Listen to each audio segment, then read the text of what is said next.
Hey everybody, this is Blvd and I am back today to show you guys exactly how I made this wig on my head look realistic. Now first starting off, I decided to collaborate today with Wiggins Hair. Now I actually ended up getting 4 bundles of 22" and then one 13 by 4 20" frontal, but I decided to go ahead and swap one of the 22" bundles out, and I had got some hair that I had previously bought, and I wanted it a little bit longer, so that was 26 inches. But as you guys can see, this is the Brazilian body wave. It's very luxurious, you guys, as you can tell. Now first starting off, you're going to need a wig cap, skin tone color, a curved needle for sewing, that's my preference, and I actually this time used some nylon sewing thread. And when I tell you, it made my hair such a big difference. And this time I'm going to be using a mesh dome style wig cap. These are 2 different styles of caps that you guys can use if you want to make a wig, but today we're just going to go ahead and use the mesh one, and I have it linked below where I purchased them. Now as you guys can see, I'm going to go ahead and measure this across, and like it should be, it's about 13 by 4, but this one seems to be about 14 inches, you guys, which is extremely too long for my hair. So what I'm going to do is measure from ear to ear on my head. As you see, is the one circled in the middle, and when I measured mine, it was about 12.5. So what I want to do is actually take this 12.5 measurement from ear to ear on my head and actually cut kind of in the middle. You know what I'm saying? Like it's always in the middle, so you get to cut off a little slab on one end and a little slab on the other end. So basically you're making the frontal customized so that it's the size of your head, because if it's too long, it won't fit correct. If it's too short, it definitely won't fit correct.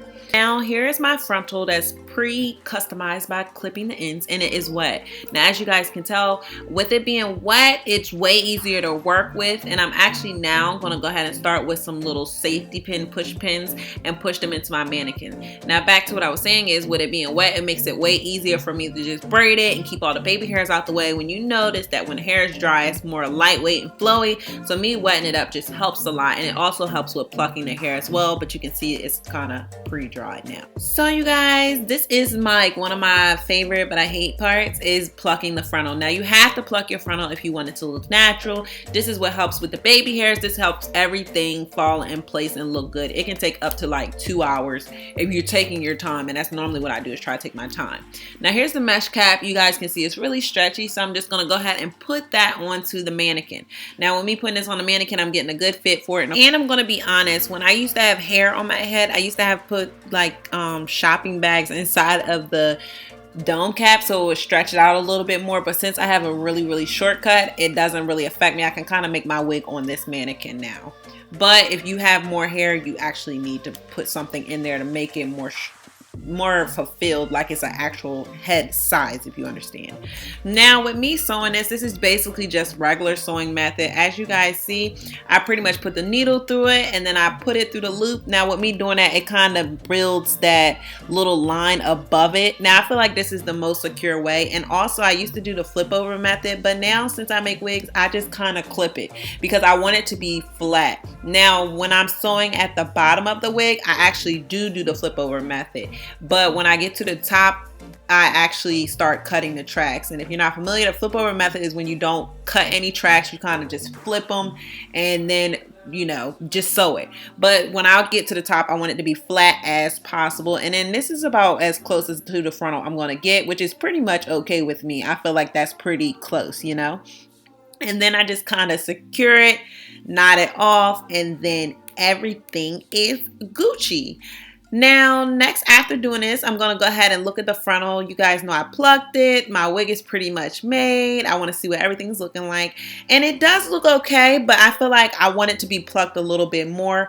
Also, something I noticed is that this lace is very ashy white, meaning that it comes off a little bit white, and if you're darker than me, it definitely is going to come off a little bit white, but we can fix that later on.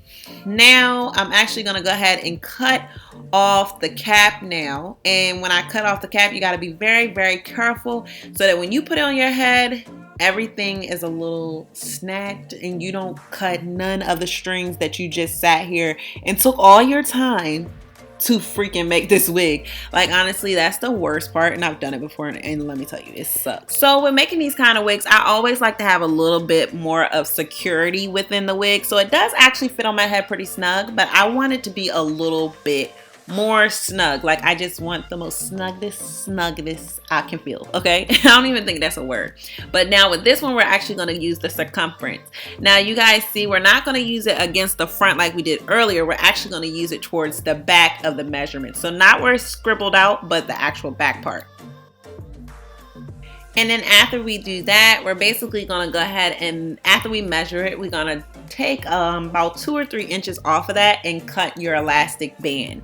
And you know, you just stretch it up against the back to see if it's snug, if it's too tight or whatnot. So when I do that, basically I just stitch it on, and I stitch it on just as I sewed the wig. So it's nothing too special about that portion. It literally is just stitched on in the lace band. Now, you would think with me having this white blonde wig, I definitely would not need to bleach the roots, but actually I do bleach my roots, and that's the thing that a lot of people don't do when they have these kind of wigs. They don't bleach the root. Now, as you guys see, the wig looks good, but when you get to this portion, you can actually see the demarcation of where the wig is, and that is definitely a big no-no. Like, I don't like that. Like, certain angles it looks good, but then at this angle you can tell it doesn't look good. This is the hair just blow dried. Actually take some pressed powder the same color as my skin tone and put that on the inside of the wig where the frontal is. So with doing this, it takes that transparent lace and changes it to the color of my actual skin tone. So that's why it looks so effortless and it looks so much better and it doesn't look ashy, is because it's actually now the same color as my skin tone. So that's a little trick I like to do. And then with doing the baby hairs and razor and everything, you know, it just makes it look way more natural. I got plenty of videos up on that. So if you guys are interested, you know, I can do another video. I do have a lot up on YouTube already though. But I hope you guys enjoyed this video. Don't forget to comment, like, and subscribe. And definitely let me know if you enjoyed this video, because if you do, I will do some more. So I'll see you guys. Mwah. See ya.